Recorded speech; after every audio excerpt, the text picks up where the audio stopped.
Good morning. This is CareerForce and More for Employers through CareerForce of Minnesota. This is session 7.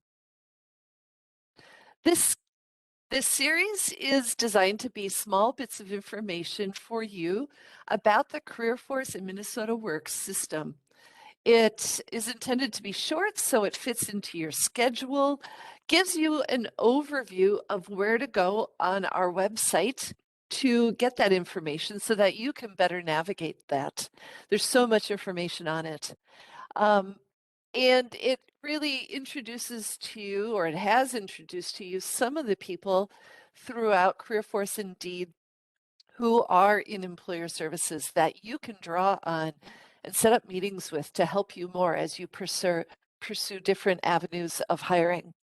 You can find all of this information on the CareerForce and More for Employers website. And I'll put all of these links in the chat.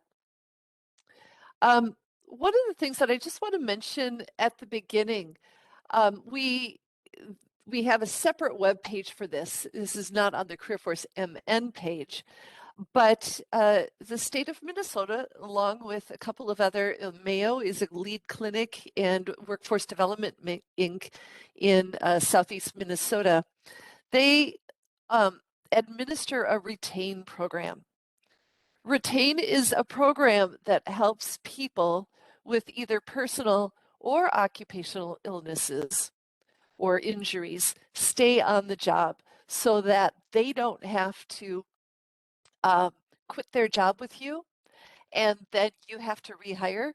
It works with both the employers and with the employees to say, okay, how can we get you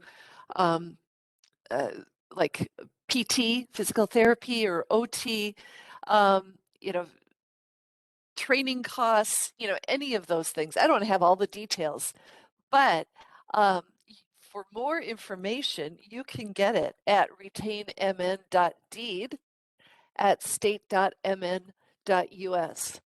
I have a coworker named Wade Schenk, and he's been on this call before. Maybe he's on it right now. He's the one who can really get you connected with that program, provide you all of the information. So I'll get that information out too. I believe it's through the web page is through Deed's page, or they have a separate one. So just want to make you alerted about that. But today we're going to go on to tailored resources, training resources, and youth resources. And what I'm going to do right now is put all of the links. I know it's going to be, oops, sorry.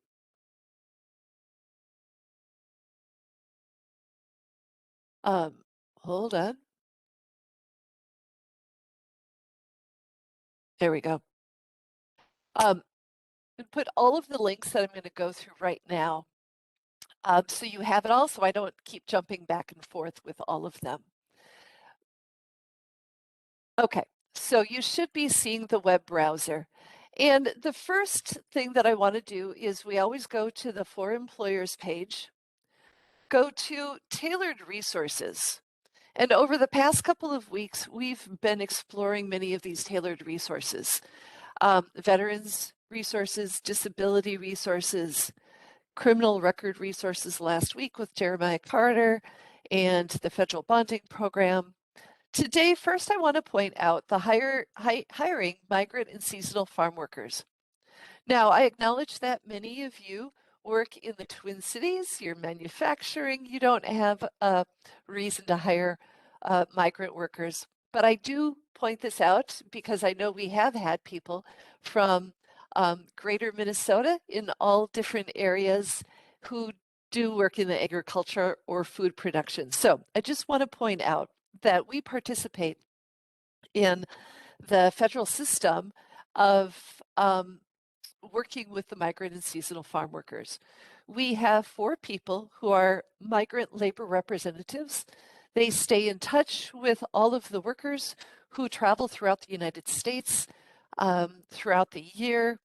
They are a resource for them as issues come up. They screen workers for job skills. So they are located in Faribault, Mankato, Rochester, and Wilmer. If you do work in the agricultural farm worker services area, we also have a state monitor advocate. And this person tracks just the grants, it tracks the equity indicators, it tracks the service, conducts the site visits. Her name is Lisa Snyder. She's the interim advocate right now. And if you or a colleague is ever looking for more information on any of these issues, Lisa Snyder would be the person to contact. So just want to make sure you are aware of that for future reference. But let's go over right below next to youth services. Youth resources. And we know as the labor market is really, really tight. I just heard yesterday that the Bureau of Labor Statistics released the United States unemployment rate at 3.6, which is like the lowest number in 20 years or an incredible length of time. And Minnesota's overall unemployment rate is 2.9. So your work as recruiters has always been to think, well, who are some of the untapped markets? Who are some of the people that we haven't hired? Whether that's people over 55 who are coming back for a post-retirement or a late career, or is it young people who are in the 16 to 24 age group who are just starting out? With COVID, I know some families whose kids probably, didn't work very much because they just wanted to keep their family with reduced exposure to COVID. So now these are 17, 18-year-olds starting their first job. CareerForce has youth resources. A little bit about this page is at the top. Youth resources, there is in the chat.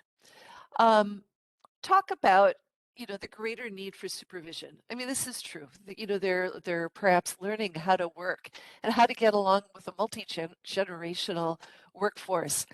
They don't have a lot of life experience, and especially if their school district had distance learning for the past year and a half, they didn't have quite as much social interaction as some of those kids who remained in the classroom in a school. There can be higher turnover rates compared with other age groups. They're learning, they're exploring. They might say, oh, this doesn't work for me. Or maybe I have soccer starting, or I have to go to college now, or I'm taking some classes. Whatever the case may be, it is true that the youth employment does have a higher turnover rate. Even, people say compared to over 50, they have actually the over 50 crowd has the lowest turnover rate and the longest time period on a job, even if you hire them. So more about that later. And certainly in manufacturing settings, there are restrictions for hiring 16 and 17-year-olds or perhaps in higher danger areas. So about that, this first link, it says, see Minnesota rules.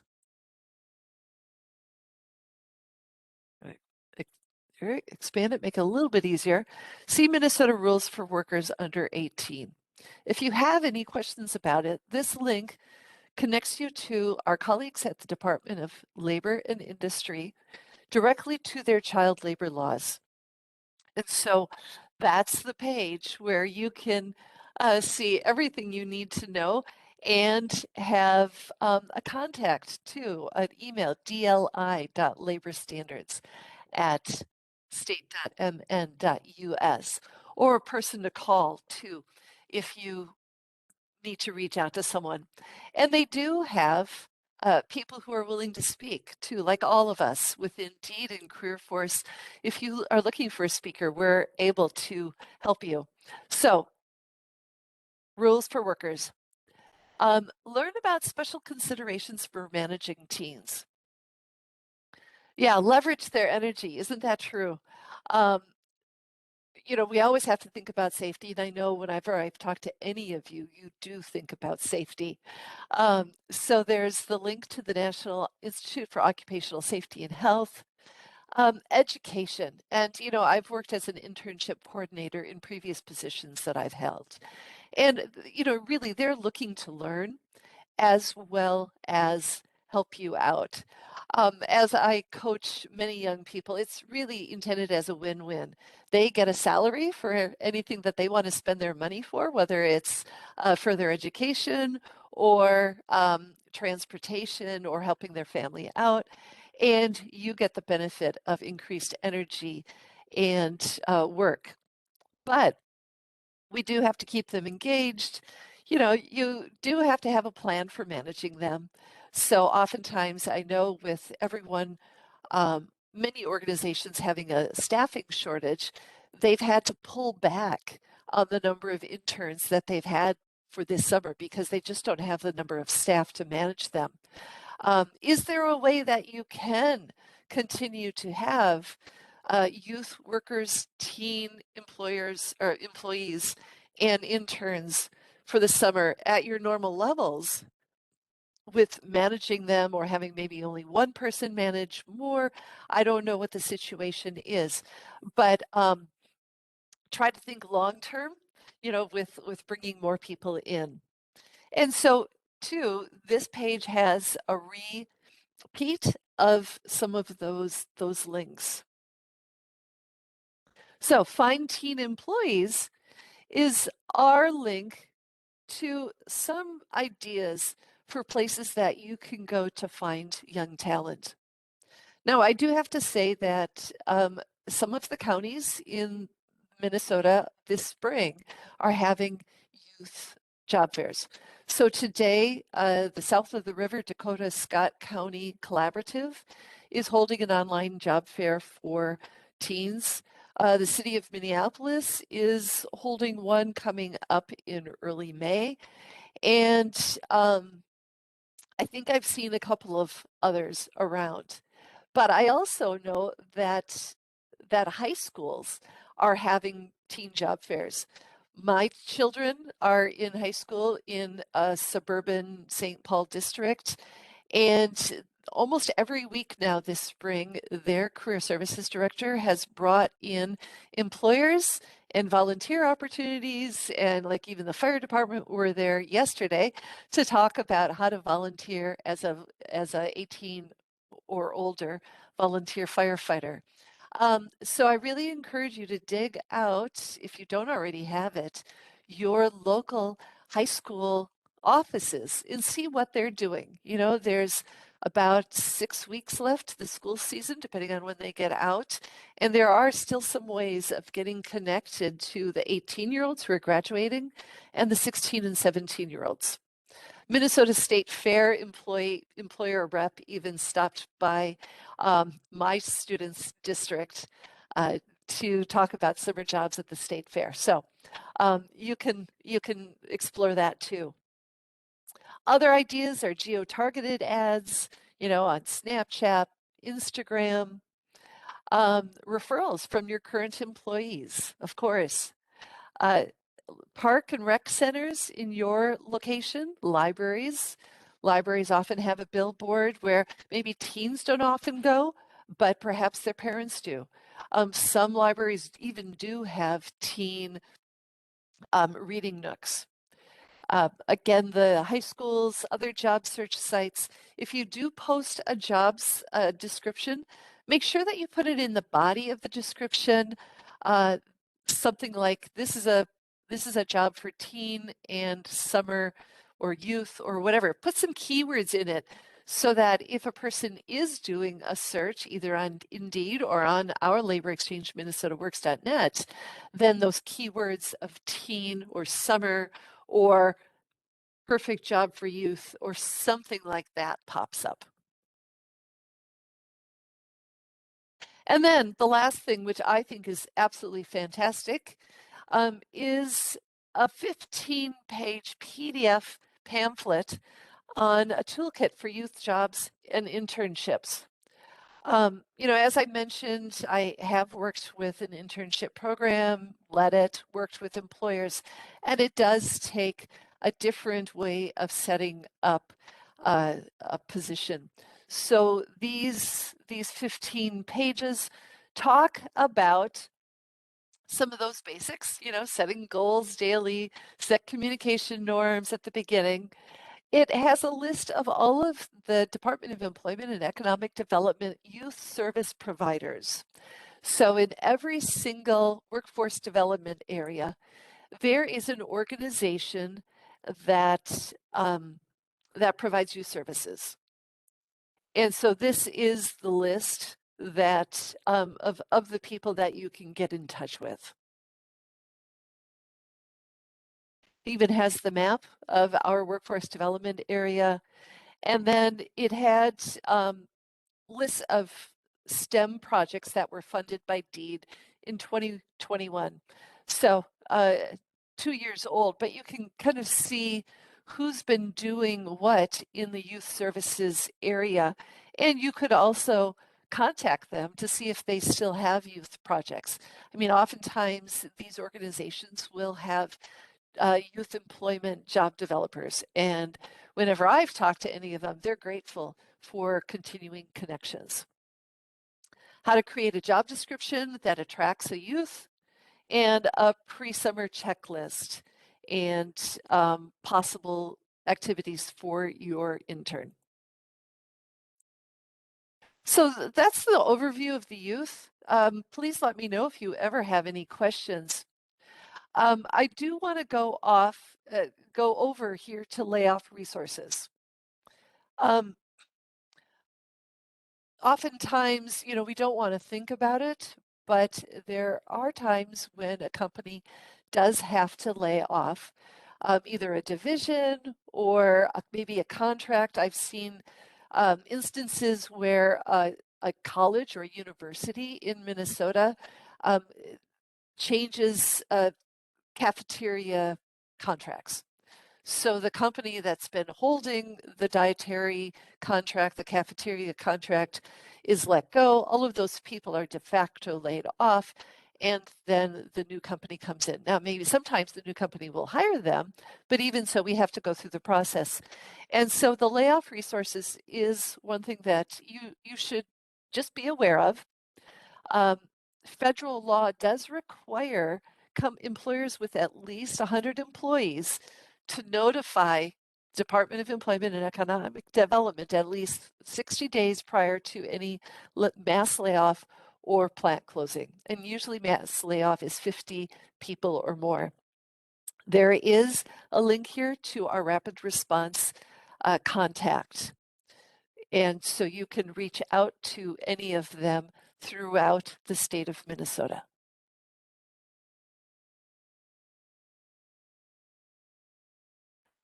I'm going to jump down now to even more resources. And we've got about 8 minutes left. So any questions that you have, please put them in the chat. Even more resources is kind of a compendium of some of our top hits. And it has a lot of the resources, the articles that our team, the Workforce Strategy Consultant team, has written. One of the things that I wanted to point out to you are some of these articles. And the Workforce Optimization Cycle resource was something that they wrote in, I think, mid-2020. But it's always planning for economic recovery. And honestly, I think it's good anytime. It really is about assessing your business, projecting the labor demand. What are your needs going to have? Having that succession plan that is always looking towards the future. What's that gap? Where's the gap with what you have and what you don't have? Developing the strategies for that, communicating and implementing that, and then continuously monitor. I've talked to some recruiters, such as yourselves, that really have the most difficulty recruiting the entry level, maybe the production level employee and having that pipeline. But then I've talked to other employees where they've spent a lot, or employers, recruiters, where they've spent a lot of work and a lot of referral time um, expanding their entry level, their service level of employees. And this one person said she's been having trouble recruiting for their management level, their service supervisor, which was, I was a little surprised. It's kind of the opposite of what I often hear. But everyone, all of you have your unique pain points when it comes to your workforce gap analysis. So this workforce optimization cycle is a series of 6 articles that talks more about each one of these cycles and gives you ideas on what to do. And, you know, if you really don't have like a succession plan, a kind of a thing where you think, oh yeah, you know, you've got some employees in middle level positions that in the next couple of years could um, be able to be moved up to another position. Maybe you know that a certain percentage of your employees are eligible for retirement in the next 5 years or so. You know, keep that all in mind. You're planning ahead. And then you're seeing, okay, what are our needs then if this all happens in 5 years? So, this is a fantastic page, a lot of information. And, you know, it really pulls together all of the stuff that we did, that we wrote about economic recovery after COVID. There are slideshows here and the links to our workforce strategy consultant team. And then lastly, there's the future of attracting and retaining the workforce. So it's our blog series.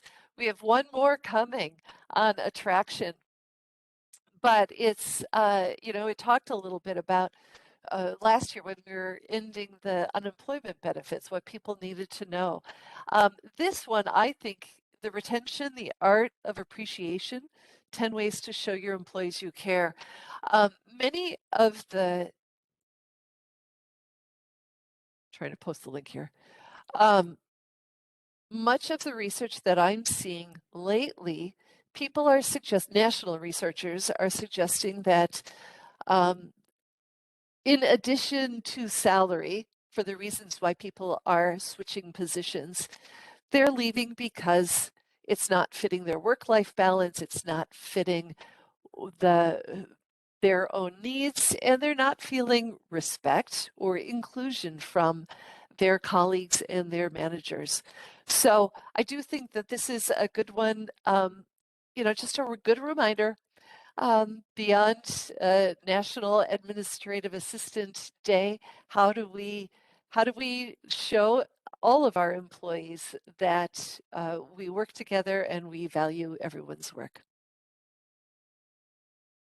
So that's the overview of all of the other resources that I wanted to show you under tailored resources, even more resources, virtual and interactive services, layoff resources, and retaining talent. Please, again, send me your questions, your topics that you want me to recap next week, and we'll draw it all together and wrap up to the series. Please know that all of the information is in here, CareerForce and more for employers. I'll put that in the chat. And we're always here to help you work one-on-one, present to your HR groups, and connect you to others with Indeed and at CareerForce that can help you further. So take care, and we hope to see you next week.